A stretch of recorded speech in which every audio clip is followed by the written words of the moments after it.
This is called Eulogy.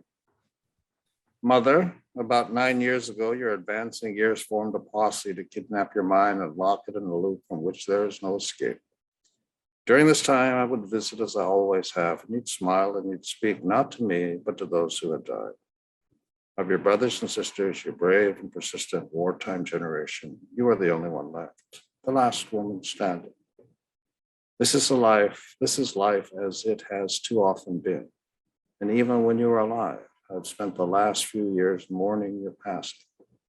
Knowing that, I wanted to create a song in prose, perhaps an opera, that would have pleased Freddie Mercury. For me, you are the best mother I could have ever imagined. This modest collection of anecdotes will help explain why. This is Act 1. When I think of you, a collage of memories crowds my mind. Of me at 3, listening to you play the piano and sing in 𝚘𝚘𝚌𝚕𝚎 about how melancholy you were. In truth, you could neither sing nor play the piano, but I could feel your sorrow, and how could I not? We were best friends, and I was your confidant. Then a year later, when I was constipated and sitting on the stool, you poked your head inside the bathroom, your face etched in motherly concern.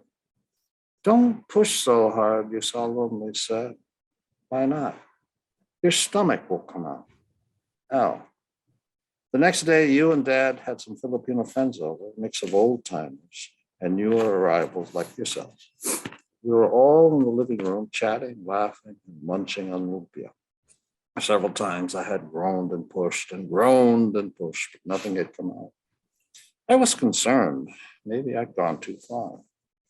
I walked over to you, pulled down my pants, bent over and asked, did my stomach come out?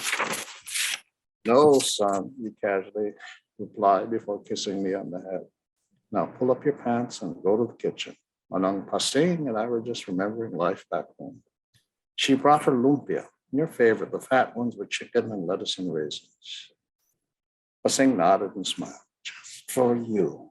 Now get some before they're all gone. You then paused. Oi, and stop eating so much cheese. Relieved, I pulled up my pants, and you and Pasing resumed chatting and laughing and munching on lumpia. Just a day in the life. As I loaded my plate with freshly cooked lumpias, I promised myself I would stop eating cheese. Then there was a time, I think I was 5, and you spanked me for some transgression I don't recall. Dad was the lord of discipline, an old school cat who used a belt twisted his waist and followed through like Mickey at the plate. For whatever reason, he was gone that day, maybe to Chinatown to play cards and visit pals. Whatever reason, I knew I'd caught a break.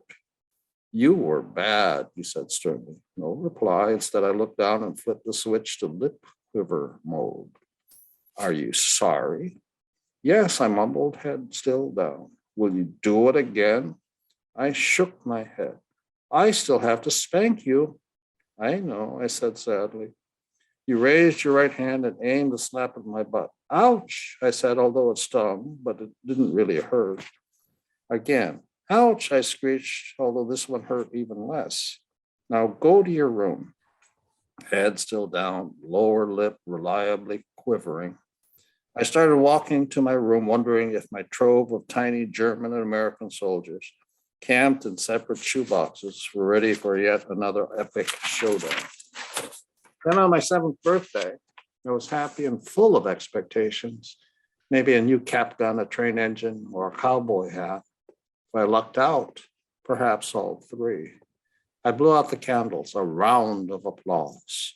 Then you and Dad brought in boxes crammed with volumes of Funk and Wagnalls, the entire encyclopedic set. Read it, Dad said bluntly. It was an order, and I nodded, trying to hide my disappointment. Mom tousled my hair and kissed my forehead. Happy birthday, son. Now finish your cake. You don't have to start reading today. Eventually, out of boredom, I suppose, I started reading the encyclopedia. To my surprise, I found myself enjoying it, especially when I discovered new things like the battles and the names of the generals of World War II. That meant my tiny American and German soldiers could now refight the Allied landing at Normandy. More than 60 years later, I still have a passion for history. my first academic love. I am still curious about the hows and whys of significant events. Funkin' Wagnalls and you and Dad gave me that gift, and your son thanks you. That's just part of the eulogy. Anyway. Act one. Yeah, wonderful. Thank you, Peter. Thank you.